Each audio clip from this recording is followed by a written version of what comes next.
Hello everyone, I hope you all are doing well. This is Poonam Avasthi, your SST teacher. Please share and subscribe my channel so that you never miss any update here. Today we are going to give a quick recap to lesson 2, the expansion of British power. So here the story begins.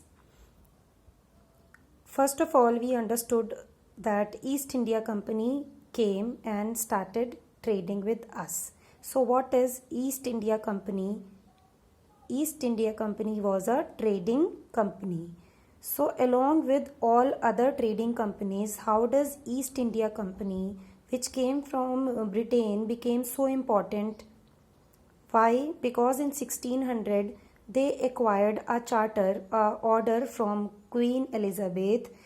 By this charter they got sole right to trade with East. It means no other English East India Company can come and trade here in the East.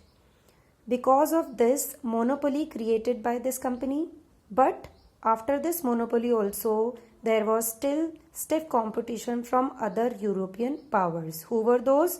Portuguese, French and Dutch.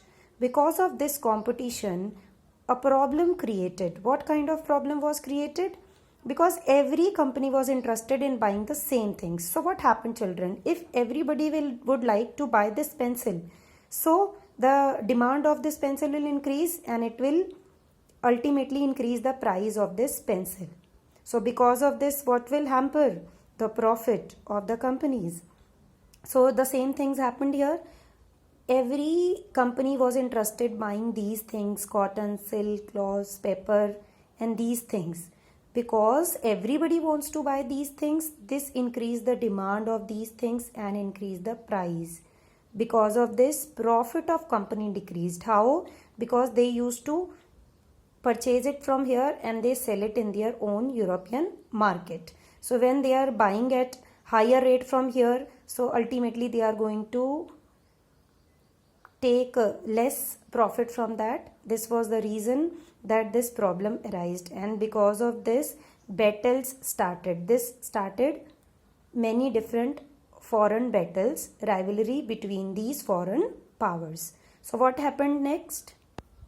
So what these companies need to do if they want to increase their profit, they had to eliminate this competition. So battles started and now every company wanted to protect their company and goods from the attackers. So what they started, for example, see here, if it was our India and here the British center was established on the river Hooghly. So before they reached to their ship, if somebody is going to attack, so they had to build a fort here. So they started fortification so that they can save themselves and their goods from the attackers. This fortification led to another conflict with the local rulers in India. Understood till now? Because of this fortification, local rulers got angry and this led to another conflict. So first English factory was established in 1651 on Hooghly River in West Bengal. So what is factory? Many children I have seen, they are confused between factory. Ma'am, what is factory? What are factors? So factories were the trading post. Like this I have shown, this is a factory. Or you can say a trading post from which these traders used to trade.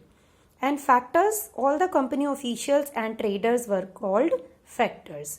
So what happened after that? As these fortifications started after that in 1671, zamindari rights were captured by these British people.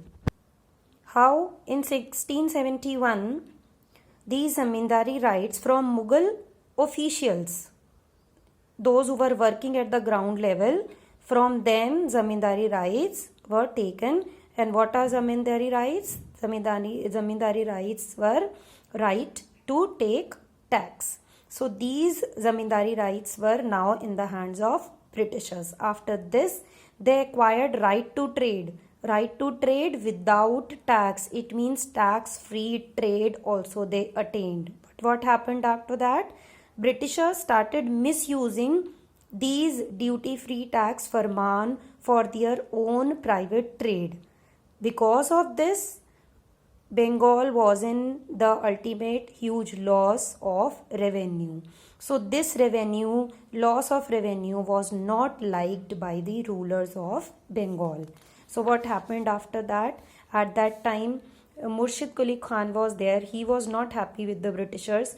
Even Murshid Quli Khan, after him Alivardi Khan and Sirajuddaula, all of them, they all were very strict rulers, and they did not wanted Britishers to misuse the Farman which was given by Mughal rulers. So what they said, they refused that Britishers should stop fortifications, and they were not in the agreement, or they were not ready to give the concessions to the Britishers, and they said that they had to pay the revenue. So refusal of revenues was also refused by these Nawabs, and political interference which Britishers was doing was also not liked by these rulers. So these all were the reasons why these people, why Murshid Quli Khan and Alivardi Khan and Sirajuddaula, these all were Nawabs in Bengal, why they were not in the favor of Britishers. And because of all these conflicts, Company versus Nawab of Bengal started, and then we studied two important battles, Battle of Plassey and Battle of Buxar. I hope now these topics, the basic of this chapter is clear to you all. This is it for today, children. I am happy that all of you are writing in the comment box, and I request every one of you all are really free to write your queries in the comment box. Feel free to share your thoughts there. Thank you so much. Keep watching, keep learning.